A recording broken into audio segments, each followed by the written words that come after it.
pertama ada definisi risiko kredit. Risiko kredit adalah risiko kerugian yang mungkin timbul sebagai akibat kegagalan counterparty dalam memenuhi kewajibannya. Global Association of Risk Professional dan Badan Sertifikasi Manajemen Risiko. Selanjutnya ada jenis risiko kredit. Yang pertama, sovereign credit risk. Sovereign risk adalah risiko kerugian yang mungkin timbul akibat kegagalan pemerintah negara penerbit surat berharga untuk memenuhi kewajibannya, baik bunga maupun pokoknya. Pinjaman dalam mata uang domestik dan valuta asing. Obligasi pemerintah atau sovereign debt bond dibedakan menjadi satu, obligasi atau utang pemerintah dalam mata uang domestik. Yang kedua, kasus default atas utang ini sangat jarang ditemui karena negara memiliki wewenang untuk mencetak mata uang domestiknya. Selanjutnya, obligasi atau utang pemerintah dalam falas. Falas diperoleh dari penghasilan negara penerbit dalam bentuk devisa. Analisis rasio keuangan. Pengukuran sovereign risk sama dengan penilaian utang korporasi dengan penyesuaian model. Rasio utama yang digunakan adalah debt service ratio, yaitu jumlah bunga dan pokok pinjaman falas yang jatuh tempo dibandingkan dengan penerimaan negara dari ekspor dan modal masuk. Risiko kredit yang kedua ada risiko kredit korporasi. Kredit korporasi merupakan bagian yang terbesar terhadap risk debt dibandingkan dengan utang sovereign yang disebut risk free debt. Risiko kredit korporasi mencakup risiko gagal bayar atau default risk atas utang yang diterbitkan perusahaan. Yang ketiga, risiko kredit retail. Banyak bank komersial yang berpendapat bahwa risiko kredit retail sama pentingnya dengan risiko kredit korporasi. Di beberapa negara, teknik penilaian kredit individual berubah secara signifikan ketika bank-bank mengganti sistem pemberian kredit dari branch-based menjadi tersentralisasi. Dengan sistem brand-based, keputusan pemberian kredit berupa wewenang kepala cabang yang sebagian besar lebih dipengaruhi oleh personal knowledge atas debitur-debiturnya. Keputusan pemberian kredit yang tersentralisasi dibuat dengan menggunakan data informasi debitur yang standaris yang kemudian diolah sehingga menjadi model kredit scoring. Pengembangan produk telah mengubah pasar bagi pembiayaan individual atau personal finance yang saat ini semakin terpisah antara kredit properti atau secured kredit seperti kredit kepemilikan rumah dan kredit pembiayaan konsumen atau unsecured kredit seperti pembiayaan kartu kredit. Contoh kredit retro yang pertama kredit kepemilikan rumah, yang kedua kredit konsumen atau unsecured lainnya termasuk pembiayaan kartu kredit. Yang keempat, resiko kredit sistemik. Resiko kredit dan resiko likuiditas merupakan kategori resiko yang terpenting dalam bisnis perbankan. Dalam Basel 1, pengukuran resiko lebih berfokus pada resiko kredit saja, sekalipun saat ini resiko likuiditas jarang dijumpa di industri perbankan. Resiko ini tetap dapat menimbulkan permasalahan tidak hanya bagi bank itu sendiri, namun juga bagi bank sentral, lembaga pengawasan dan juga pemerintah. Kekhawatiran yang sama juga dialami oleh pengawas bank di Cina saat ini menghadapi tingkat kredit macet yang sama di beberapa bank. Tingginya tingkat kredit macet atau non-performing loans atau NPL berpotensi menimbulkan risiko sistemik, risiko yang sangat tidak diharapkan oleh bank sentral dan pemerintah negara manapun.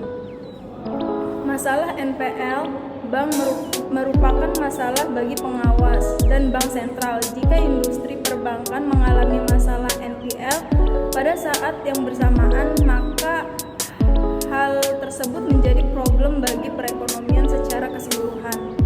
Bank tidak memiliki cukup modal untuk menyalurkan kredit yang diperlukan dalam mendorong pertumbuhan ekonomi, atau kredit macet akan mengurang modal bank. Yang kelima, resiko kredit trend market counterparty.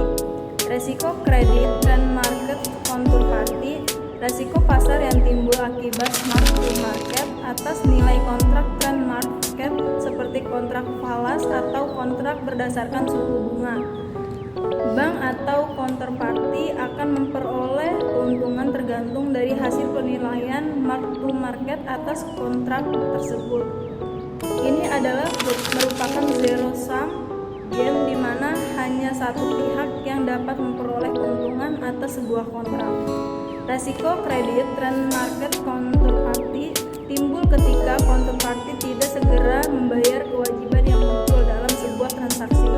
Risiko kredit counterparty dapat dikurangi dengan cara yang pertama, pembayaran berkala antara pihak-pihak dalam kontrak. Yang kedua, debitur mengajukan kolateral sebagai jaminan atas kewajibannya. Yang terakhir, netting. Pembahasan selanjutnya penilaian kualitatif. Kerangka 3R dan 5C digunakan dalam menganalisis kemampuan melunasi kewajiban dari calon nasabah bank. Namun bisa juga dipakai untuk menganalisis resiko kredit perusahaan. Selanjutnya penilaian kualitatif pedoman 3R yaitu ada 3. Yang pertama ada return. Hasil yang diperoleh dari penggunaan kredit yang diminta, apakah kredit tersebut bisa menghasilkan return atau pendapatan yang memadai untuk melunasi utang dan bunganya. Yang kedua dari payment capacity.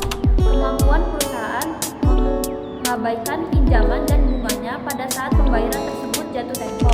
Yang ketiga ada risk bearing ability. Kemampuan perusahaan menanggung risiko kegagalan atau ketidakpastian yang berkaitan dengan penggunaan kredit. Jaminan perlu dipertimbangkan oleh kreditor.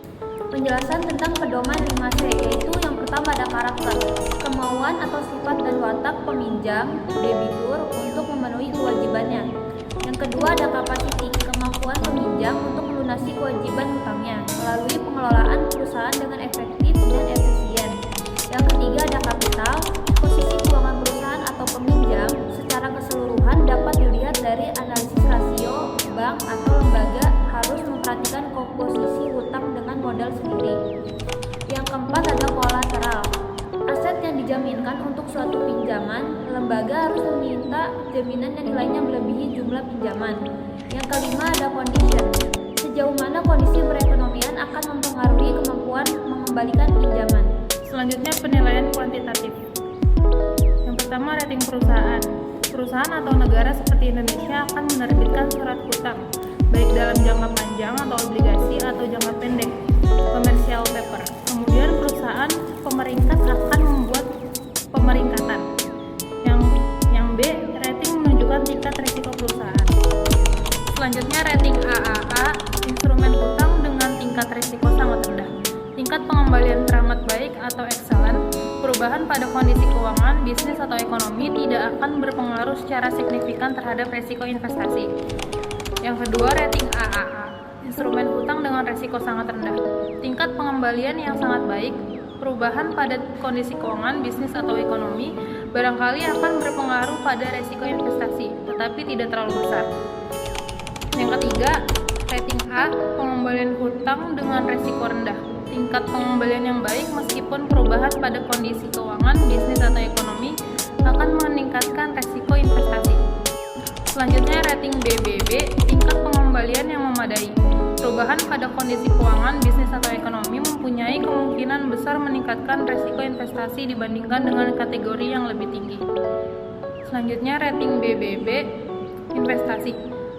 Perusahaan mempunyai kemampuan membayar bunga dan pokok pinjaman, tetapi kemampuan tersebut rawan terhadap perubahan pada kondisi ekonomi, bisnis, dan keuangan. Rating B, instrumen hutang saat ini mengandung risiko investasi. Tingkat pengembalian tidak terlindungi secara memadai terhadap kondisi ekonomi, bisnis, dan keuangan. Rating C, instrumen keuangan yang bersifat spekulatif dengan kemungkinan besar bangkrut. Dan terakhir rating D, instrumen keuangan sedang default atau bangkrut. Salah satu cara kuantitatif adalah menggunakan rating perusahaan. Rating perusahaan diperoleh dari lembaga pemeringkat. Terlampir adalah contoh rating perusahaan. Jika rating C atau D biasanya bank tidak berani memberikan kredit karena risiko gagal bayar sangat tinggi. Sedangkan rating AAA sampai dengan B masih aman jika diberikan kredit. Selanjutnya jenis risiko kredit yang keempat adalah probability of default. Keputusan pemberian kredit dikenal memiliki karakter binari, atau kredit diberikan atau kredit tidak diberikan.